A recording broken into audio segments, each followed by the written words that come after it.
Hi friends, you are very most welcome on unique study with Ajay. दोस्तों, इस channel के ऊपर मैं नेट ज़रा फर्स्ट पेपर और ज्योग्राफी दोनों बिल्कुल सिस्टमेटिक ढंग से पढ़ा रहा हूँ, तो आप मेरी ये सभी क्लासेस ज्वाइन कर सकते हो।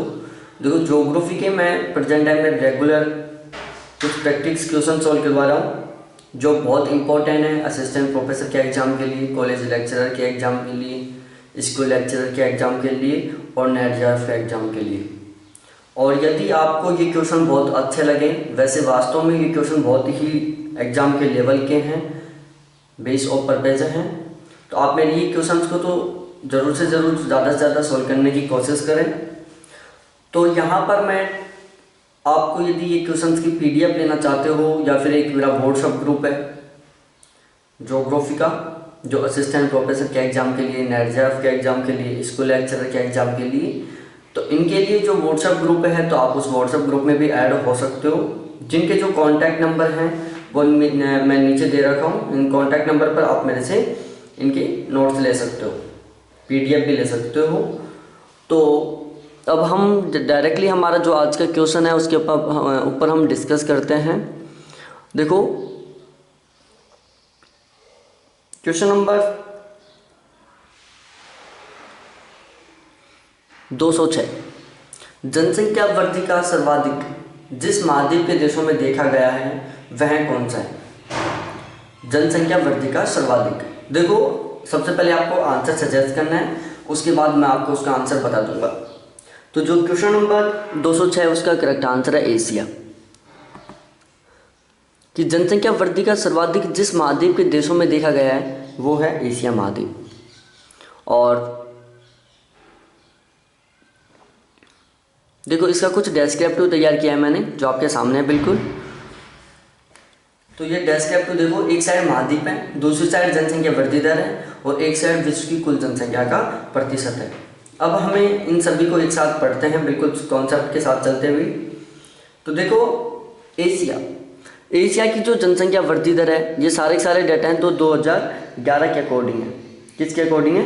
2011 के अकॉर्डिंग है। तो इनको आप याद करना, एग्जाम के पर्पज से महत्वपूर्ण पूछता रहता है यहाँ से क्वेश्चन। तो देखो, एशिया की जो जनसंख्या वृद्धि दर थी वो 2011 में 1.04 थी, जहाँ पर विश्व की 59.69 समथिंग 60% जनसंख्या निवास कर सकती थी। कि एशिया में विश्व की 59.70% जनसंख्या निवास करती है, जिसको हम डायरेक्टली 60% बोल सकते हैं। उसके बाद अफ्रीका की जो जन्म दर है वो है 2.57%, जहाँ पर विश्व की 16.36% जनसंख्या निवास करती है। उसके बाद है यूरोपियन कंट्रीज़, यहाँ की जो जन्म दर है वो है 0.08%, और इसकी जो यहाँ पर जो विश्व की कुल जनसंख्या वो रहती है 9.94%। उसके बाद है नॉर्थ अमेरिका की जो जनसंख्या वृद्धि दर है वो है 0.96%, जहाँ पर विश्व की 7.80% जनसंख्या रहती है। उसके बाद है साउथ अमेरिका में जो जनसंख्या वृद्धि दर है वो है 1.04%, जहाँ पर विश्व की 5.68% जनसंख्या निवास करती है। इनको आपको याद करना है परसेंट को, क्योंकि ये क्वेश्चन पूछता रहता है वो, और आपको ये जो जनसंख्या वृद्धि दर है ये भी याद करनी है। उसके बाद आता है ऑस्ट्रेलिया में विश्व की 1.47% जनसंख्या निवास करती है। कितनी निवास करती है?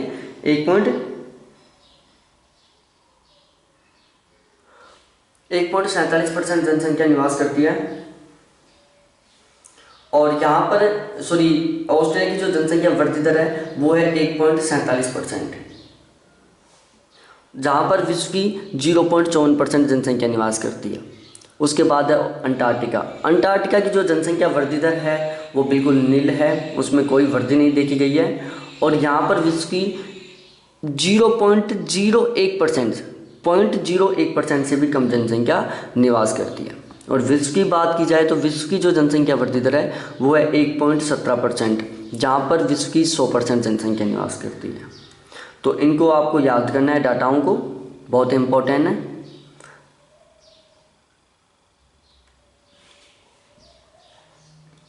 अब हम क्वेश्चन नंबर 208 के ऊपर बात करते हैं। 207 वाला क्वेश्चन, एक मिनट।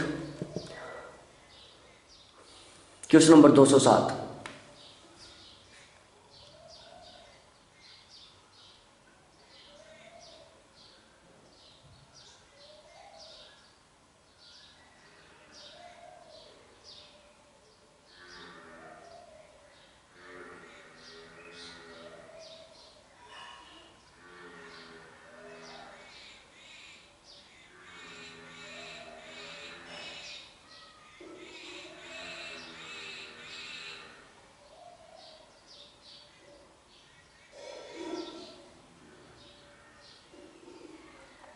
उसके बाद है क्वेश्चन नंबर 207।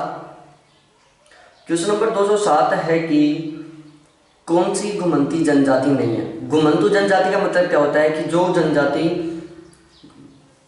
कौन सी जनजाति घुमंतु जनजाति नहीं है।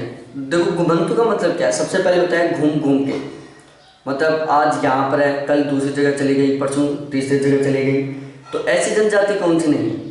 तो देखो यहाँ पर जो कजाक है वो नहीं है। कजाक मुख्यतः कजाकिस्तान में रहती है। किर्गिज और कजाक दो जनजातियाँ हैं जो कजाकिस्तान में या मध्य एशिया में रहती हैं, तो ये घुमंतु जनजाति नहीं है। पिग्मी है, ये घुमंतु जनजाति है, साउथ अफ्रीका में रहती है। मसाई है जो पूर्वी अफ्रीका में रहती है, ये भी घुमंतु जनजाति है। लेप्स है जो स्कैंडिनेविया में रहती है, लेप्स स्कैंडिनेविया में रहती है। मसाई पूर्वी अफ्रीका में रहती है। पिग्मी जो कि अफ्रीका में रहती है, और कजाक जो कि मध्य एशिया में रहती हैं। ये सारी की सारी घुमंतु जनजातियां हैं। उसके बाद नेक्स्ट क्वेश्चन है 208वां कि निम्नलिखित देशों में से किस में प्रजनन दर उच्चतम है। यहाँ पर हमें प्रजनन दर के बारे में पता चलाना है कि प्रजनन दर उच्चतम कहाँ पर है।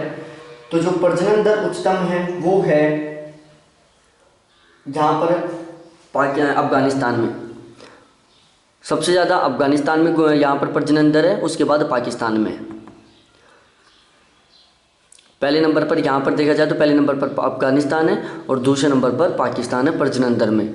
उसके बाद नेक्स्ट क्वेश्चन है निम्नलिखित जनजातियों में से कौन सी जलवासी पशुचारक है।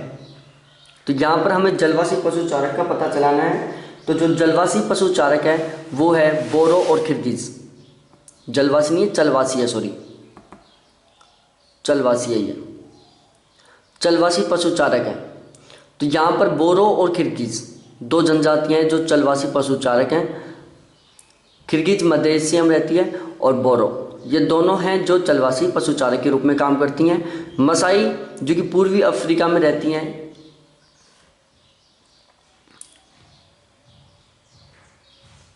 उसके बाद क्वेश्चन नंबर 210 है कि निम्नलिखित कथनों में कौन सा कथन सही है। यहाँ पर हमें पता चलाना है कि कौन सा कथन सही है। क्या पता चलाना है कि यहाँ पर कौन सा कथन सही है, इसका पता चलाना है। तो देखो सबसे पहले मैं बताऊं आपको कथन ए। कथन ए क्या है,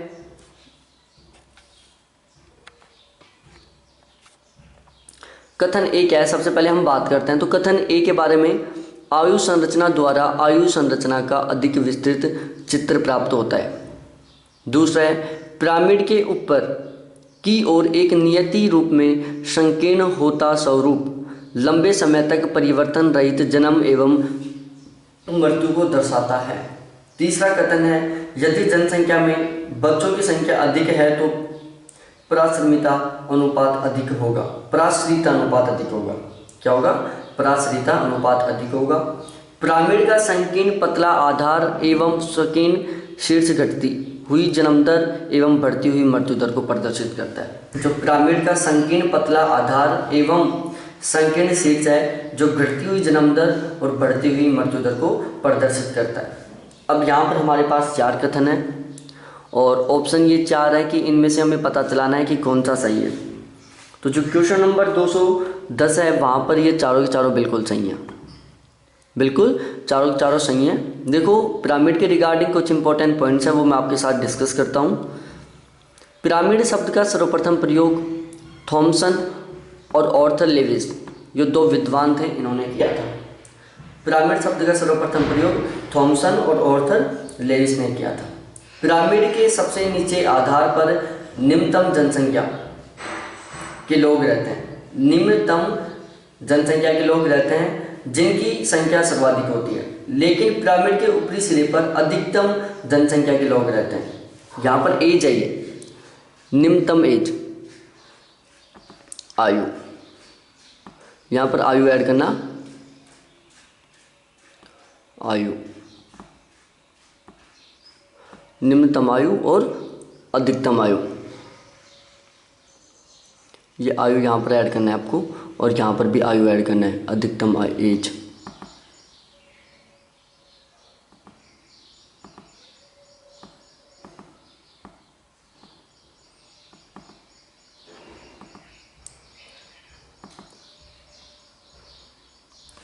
कि जो पिरामिड का ऊपरी सिरा होता है वहाँ पर अधिकतम आयु के लोग निवास करते हैं, लोग रहते हैं, जिनकी संख्या कम होती है, और जो सबसे नीचे का आधार होता है उसमें निम्नतम आयु जनसंख्या के लोग रहते हैं, जिनकी संख्या सर्वाधिक होती है। देखो ये यहाँ पर पिरामिड है, एक बार देख लो इस पिरामिड को। ये है पिरामिड का डायग्राम, थोड़ा सा मैं इसको मिनिमाइज कर लेता हूँ। ये है, यहाँ पर क्या है, ये पॉपुलेशन दे रखा है, एक साइड मेल है, ये साइड फीमेल है, और ये साइड मेल है। ये एज रेशियो है। अब एज है जो नीचे से बढ़ती जा रही है, 0 से बिल्कुल ऊपर की ओर बढ़ती जा रही है, 100 तक होती जा रही है। पिरामिड का आकार है जो नीचे से ऊपर की ओर घटता जा रहा है, बिल्कुल इस तरीके से घटता जा रहा है। तो इसका मतलब क्या निकला? इसका मतलब निकला कि जो जनसंख्या है वो कम एज में अधिक है और अधिक एज में कम है। 100 साल की एज में जनसंख्या बिल्कुल एक खड़ी लाइन के रूप में है, 0 मिलियंस में। क्या है? बिल्कुल 0 मिलियंस में। और 0 से 4 एज में जनसंख्या कितनी है? 60 मिलियन जेंट्स हैं और 60 मिलियन ही फीमेल्स हैं। तो जो जनसंख्या है वो जैसे जैसे एज बढ़ती जाती है और जनसंख्या घटती जाती है। जैसे जब कम एज के बच्चों की बात की जाए तो कम एज में सर्वाधिक जनसंख्या रहती है, फिर उससे ज़्यादा एज में जनसंख्या कम होती है, फिर उससे ज़्यादा एज में जनसंख्या कम होती है, फिर उससे ज़्यादा एज में और भी जनसंख्या कम होती है। तो क्वेश्चन बन जाता है कि जनसंख्या में सबसे ज़्यादा अनुपात किनका होता है? वयस्क, बच्चे, वृद्ध, या इनमें से कोई नहीं। तो प्रेजेंट टाइम में जो जनसंख्या रेशियो है उसमें सर्वाधिक अनुपात बच्चों का है, क्योंकि जनसंख्या प्रेजेंट टाइम में बढ़ रही है और प्रेजेंट टाइम में क्या हो रहा है? बच्चे पैदा हो रहे हैं। तो जो जनसंख्या का रेशियो है वो सर्वाधिक बच्चों का है। उसके बाद नेक्स्ट क्वेश्चन पर हम डिस्कस करते हैं, क्वेश्चन नंबर 211। 211वां क्वेश्चन है, विश्व के अधिकांश भागों में सहत बस्तियां ही पाई जाती हैं क्योंकि कथन ए है, मनुष्य अकेलापन पसंद नहीं करता है और मिलजुल कर रहना चाहता है। कथन 2, कृषि कार्यों में अधिक व्यक्तियों की आवश्यकता होती है जो सहत बस्तियों में ही मिल सकते हैं। कृषि कार्यों में अधिक व्यक्तियों की आवश्यकता होती है जो सहत बस्तियों में मिल सकते हैं। तो क्वेश्चन नंबर 211 का करेक्ट आंसर है ऑप्शन नंबर सी, कि ये दोनों कथन बिल्कुल सही है। कथन ए भी सही है, कथन बी भी सही है। देखो सहत का मतलब क्या है? सहत बस्तियों का मतलब क्या होता है? एक जगह गुच्छे के रूप में रहना। क्या? एक जगह रहना। जैसे एक तो क्या होता है विरल बस्तियाँ क्या होती हैं? जैसे एक मकान यहाँ पर है, एक मकान 200 मीटर दूर है, 500 मीटर दूर है, दूसरा मकान फिर 1000 मीटर दूर है। ऐसे सहत बस्तियाँ में क्या होती है? एक मकान और दूसरी मकान दोनों के बीच में 1 मीटर का भी डिस्टेंस नहीं रहता। जैसे एक वॉल उसके सट के दूसरा मकान, फिर उसकी वॉल के सट के तीसरा मकान, ऐसा रहता है। तो सहत बस्ती में क्या होता है? जैसे सिटी में मकान रहते हैं वो तो सहत बस्ती के मकान होते हैं जो आपस में एक दूसरे से टच रहते हैं। तो यहाँ पर ये दोनों कथन बिल्कुल सही है। उसके बाद क्वेश्चन नंबर 212 है। 212वां क्वेश्चन है कि निम्नलिखित कथनों पर विचार करो। अबुझमाड़ी, भोटिया और गद्दी कौन सी जनजाति चलवासी पशुचारण का काम करती है? तो जो क्वेश्चन नंबर 212 है उसका करेक्ट आंसर है 2 और 3, भोटिया और गद्दी। ये 2 जनजातियां हैं जो भारत की जनजातियां हैं और ये चलवासी पशुचारण का काम करती हैं। जो भोटिया जनजाति है वो उत्तराखंड की जनजाति है और जो गद्दी है वो कहाँ की है? हिमाचल प्रदेश में, जम्मू कश्मीर में रहती है। गद्दी हिमाचल प्रदेश और जम्मू कश्मीर की जनजाति है और भोटिया उत्तराखंड की जनजाति है जो पशुचारण का काम करते हैं। साथ ही साथ जो गद्दी और बकरवाल स्पेशली जम्मू कश्मीर में रहती है। तो बकरवाल और गद्दी ये जनजातियाँ क्या करती हैं, और भोटिया भी, ये तीनों जनजातियाँ क्या करती हैं? शीत ऋतु में अपने पशुओं को लेके और पर्वतों से नीचे उतरकर और जो मैदानी भाग आते हैं इनमें आ जाते हैं। तो ये क्या करते हैं? अपने पशुओं का एक स्थान से दूसरे स्थान पर चारण करते हैं ऋतुओं के अकॉर्डिंग। जैसे कभी पर्वतों पर चले गए, फिर मैदानी भागों में आ गए, फिर वापस पर्वतों पर चले गए अपने पशुओं के साथ। तो बकरवाल, भोटिया और गद्दी ये तीनों जनजातियां हैं जो चलवासी पशुचारण का काम करती हैं। उसके बाद आता है एस्किमो लोग कहाँ नहीं रहते। देखो सबसे पहले एस्किमो जनजाति है। तो जो एस्किमो लोग हैं वो कहाँ नहीं रहते? वो नहीं रहते हैं स्वीडन में। देखो एस्किमो जनजाति इसको अब इग्नू भी बोलते हैं, वो सॉरी हाँ इनू। तो ये जनजाति क्या है, एस्किमो जनजाति, इसमें क्या होता है, ये ठंडे प्रदेश की जनजाति है, ठंडे प्रदेशों में रहती है, जैसे ग्रीनलैंड में, अलास्का में और कनाडा में, जो उत्तरी गोलार्ध में निवास करती है मुख्यतः। उसके बाद क्वेश्चन नंबर 214 है, यहाँ पर हमें इनको सुमेलित करना है। क्या करना है, क्वेश्चन नंबर 2 में हमें सुमेलित करना है कि कौन सा एक दूसरे से सुमेलित है। तो जो क्वेश्चन नंबर 214 है उसका करेक्ट आंसर है, देखो शैक्षिक नगर कौन सा है, शैक्षणिक नगर है मैसाचुसेट्स, मैसाचुसेट्स जो नगर है वो शैक्षणिक नगर है। पर्यटन नगर कौन सा है, पर्यटन नगर है जेनेवा, जेनेवा जो एक पर्यटन नगर है। इसके अलावा जो सुरक्षा कार्य के नगर हैं, सुरक्षा कार्य का नगर कौन सा है, वो है नोवा स्कोशिया, जो नोवा स्कोशिया है वो सुरक्षा कार्य का नगर है। और इसके अलावा जो परिवहन नगर है वो है मॉन्ट्रियल, मॉन्ट्रियल एक परिवहन नगर है, नोवा स्कोशिया सुरक्षा कार्य का नगर है, जनेवा पर्यटन नगर है और मैसाचुसेट्स ये एक शैक्षणिक नगर है। उसके बाद क्वेश्चन नंबर 215,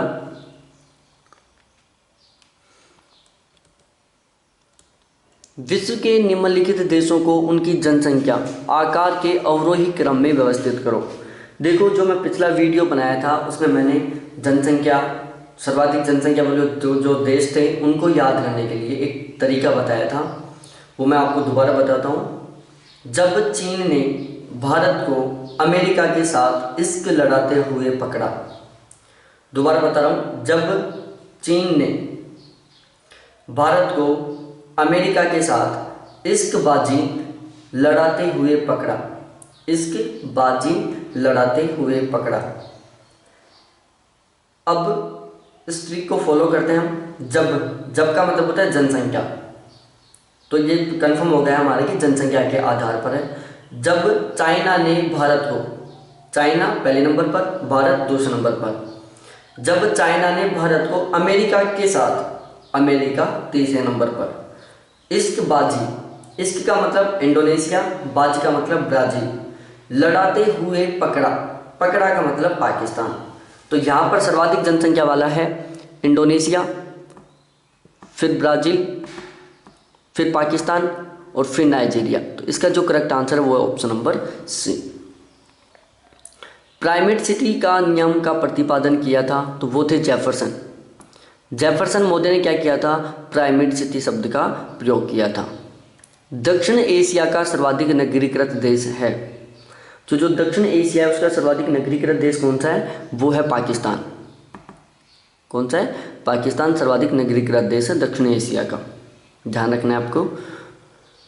218वां क्वेश्चन है, यूरोप की अधिकतम जनसंख्या संकेंद्रण 50 अक्षांश उत्तरी अक्षांशों के साथ साथ है, जिसे यूरोपीय जनसंख्या की धुरी कहा जाता है। कौन सा कथन सही नहीं है। सबसे पहले यहाँ से हमें ध्यान हो रहा है कि जो 50 डिग्री अक्षांश है उसे यूरोपीय जनसंख्या की धुरी कहा जाता है।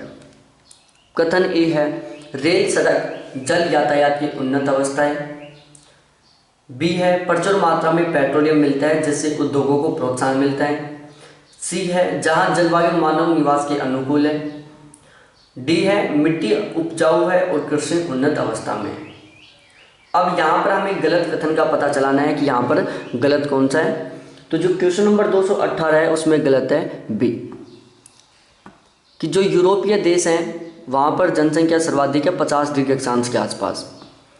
अब हमें पता चलाना है कि यहाँ पर 50 डिग्री अक्षांश के आसपास जनसंख्या सर्वाधिक है, तो वो क्यों है। तो उसके सभी कारण सही हैं केवल बी को छोड़ के, कि प्रचुर यूरोपीय जो क्षेत्र है जहाँ पर 50 डिग्री अक्षांश के आसपास सर्वाधिक जनसंख्या रहती है वहाँ पर पेट्रोलियम सर्वाधिक मिलता है और उससे उद्योगों को प्रोत्साहन मिलता है। ये बात यहाँ पर गलत है। उसके बाद क्वेश्चन नंबर 219, भारत के संदर्भ में किसी क्षेत्र के नगरीय क्षेत्र होने के लिए आवश्यक है। भारत के संदर्भ में किसी क्षेत्र के नगरीय क्षेत्र होने के लिए आवश्यक है। पहला कथन है न्यूनतम जनसंख्या 5,000। दूसरा है कम से कम 75% पुरुषों का श्रमिक बल ऐसे धंधों में लगा हुआ हो जो कृषि से संबंधित ना हो। तीसरा है जनसंख्या घनत्व कम से कम 400 होना चाहिए। तो इसका जो करेक्ट आंसर है वो है ऑप्शन नंबर सी। इसका बिल्कुल करेक्ट आंसर है कि ये जो तीनों की तीनों बातें हैं वो बिल्कुल सही हैं। देखो, किसी भी भारत में किसी भी क्षेत्र को यदि नगरीय क्षेत्र में घोषित करना है तो वहाँ की न्यूनतम जनसंख्या 5000 होनी चाहिए। 75% से अधिक पुरुष गैर कृषि कार्य करने वाले होने चाहिए। साथ ही साथ वहाँ का जनसंख्या घनत्व 400 से अधिक होना चाहिए। यदि ये तीनों कंडीशन है तो वो क्षेत्र नगरीय क्षेत्र घोषित कर दिया जाता है। और ये जो तीनों पॉइंट्स हैं वो 1991 की जनसंख्या के आधार पर आधारित हैं। जबकि पर 1991 की जनसंख्या के आधार पर निर्धारित किए गए थे। उसके बाद क्वेश्चन नंबर 220 है, हमें इनको सम्मिलित करना है। क्या करना है? इनको सम्मिलित करना है। तो यहाँ पर जो करेक्ट आंसर है वो ऑप्शन नंबर डी है। देखो, पेरिस हॉर्समैन से संबंधित है, लंदन ट्रेन से संबंधित है, वॉशिंगटन एंड फैट से संबंधित है, शिकागो बरहम से संबंधित है। तो जो क्वेश्चन नंबर 220 है, पेरिस हॉर्समैन से, लंदन रेन से, वॉशिंगटन इनफैट से और शिकागो बरहम से, यह बिल्कुल करेक्ट है। इसी के साथ हमारे आज के क्वेश्चन कंप्लीट होते हैं। इसमें मैंने ज़्यादा डिस्क्रिप्टिव तैयार नहीं किया, कुछ टाइम की प्रॉब्लम थी तो उसके लिए आई एम सॉरी, वरना हर क्वेश्चन के साथ मैं डिस्क्रिप्शन तैयार करता हूँ। बाकी की सभी वीडियोस देखो, उसमें मैं हर क्वेश्चन के साथ बहुत ही सही ढंग का डिस्क्रिप्शन तैयार कर रखा हूँ और बहुत ही सही ढंग से वीडियो को एक्सप्लेन किया है। लेकिन यहाँ पर टाइम की शॉर्टेज थी, इस वजह से मैंने इसको ज़्यादा बेस्ट तरीके से नहीं बना पाया, तो आई एम सॉरी। तो आप यदि इस चैनल के ऊपर नए हो तो इसको ज़रूर सब्सक्राइब करो, अपने फ्रेंड्स के साथ शेयर करो। फिर मिलते हैं हम नेक्स्ट वीडियो के साथ। थैंक्स देखने के लिए, बाय।